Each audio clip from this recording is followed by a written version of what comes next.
Ya, ini berhubungan dengan yang disebut allergic malt. Allergic malt itu jadi natural history, jadi perjalanan alamiah dari penyakit alergi.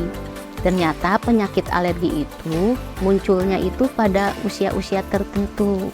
Ya, contohnya pada awal kehidupan nih, pada bayi baru lahir, penyakit alergi yang sering muncul adalah dermatitis atopik dan alergi makanan.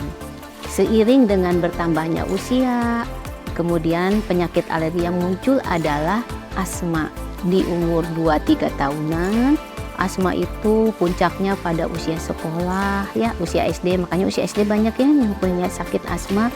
Berikutnya bagaimana dengan pilek alergi atau rinitis alergi? Sama, munculnya itu pada saat usia balita, ya.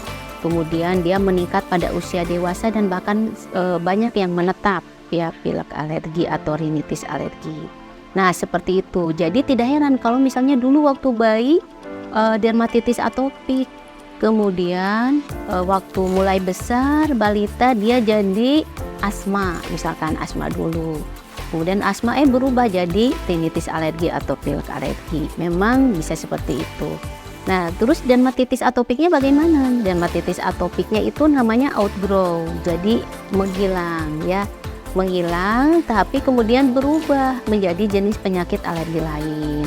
Nah, itu memang bakal seperti itu.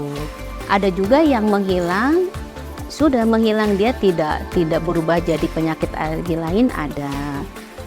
Nah, di sini peran pencegahan.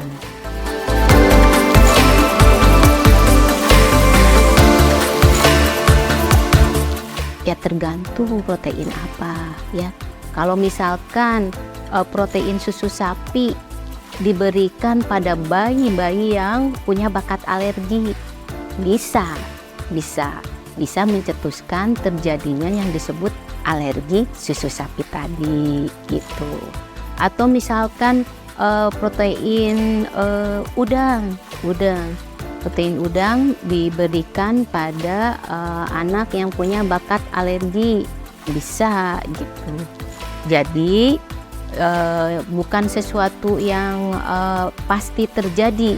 Kalau protein diberikan sebelum 1 tahun bakal terjadi alergi, enggak selalu. Ada bakat alergi atau enggak. Terus kalaupun ada bakat alergi diperlukan paparan yang berulang tadi, ya. Paparan berulang, kemudian timbul antibodi terhadap zat protein tadi.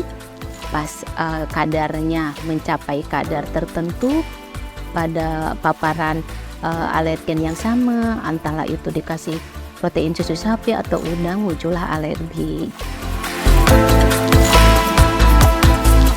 Iya, harus. Kenapa harus? Karena penyakit alergi itu penyakit yang kambuh-kambuhan. Kambuh kalau ada pencetus, kalau nggak ada pencetus nggak kambuh. Berarti di sini penting ya untuk mengetahui pencetusnya. Nah, untuk mengetahui pencetusnya kita perlu melakukan pemeriksaan alergi. Pemeriksaan alergi itu ada 2 macam ya. Ada yang langsung dilakukan ke tubuh penderita alerginya, namanya uji tusuk kulit atau skin prick test. Jadi alergennya itu ditetes-tetes gitu ya di lengan pasien. Kemudian pakai jarum di prick namanya, kita tusuk ringan saja. Berikutnya kita tunggu 15-20 menit kemudian kita nanti akan tahu mana alergen yang positif, ya. Yang positif itu nanti bentuknya akan muncul seperti wheal atau istilah awamnya bentol, ya. Mana nih yang jadi bentol? Misalnya yang bentolnya itu pas alergen protein susu sapi. Oh, berarti kemungkinan penyebabnya adalah protein susu sapi. Nah, kita konfirmasi lagi, oh iya betul dok, setiap dikasih susu sapi timbul gejala, berarti confirm ya tes alerginya positif protein susu sapi. Pada kenyataan sehari-harinya juga gejalanya itu selalu muncul kalau dikasih protein susu sapi. Itu namanya skin prick test. Ada pemeriksaan satu lagi namanya itu pemeriksaan darah ya. Itu namanya IgE specific serum. Itu dilakukan di laboratorium. Yang dibutuhkan adalah nanti sejumlah darah diambil kemudian diperiksakan. Hanya bedanya kalau pemeriksaan lewat darah ini kita butuh beberapa hari untuk tahu hasilnya. Bisa dikendalikan istilahnya, ya. Kalau sembuh di sini itu dalam tanda kutip. Jadi kalau dalam kondisi sembuh itu sebetulnya terkendali. Ya. Nah, kemudian istilah tadi saya sudah sebutkan outgrow. Ya, jadi kayak saya contohnya. Saya dulu itu alergi makanan udang, ya. Nah, saya harus pantang makan udang karena kalau makan udah timbul biduran.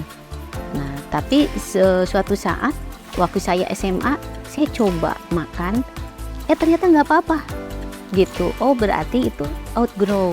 Ya, kalau awam kan melihat sembuh, ya. Tapi istilah medis itu bukan sembuh, namanya outgrow. Karena seperti allergic march tadi. Nah, tapi sekarang saya jadi penderita rinitis alergi.